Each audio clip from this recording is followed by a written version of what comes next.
Welcome to another Zero Harm tutorial. In this tutorial, we're going to quickly learn how to print your hazard map. There may be some occasions when you want to send a PDF or JPEG file to someone in regards to your hazard locations via the mapping tool. So first of all, we're going to navigate to our site and we're going to click on hazards and bring up our hazard map.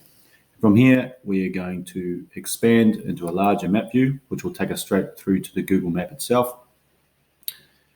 And up in the top right-hand corner next to the search is the kebab menu, which allows us to then print the map, which we're going to select.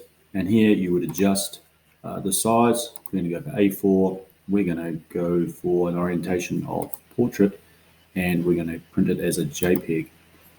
This will then take you through to your networked computer printer, which you can then print off a hard copy of your site map.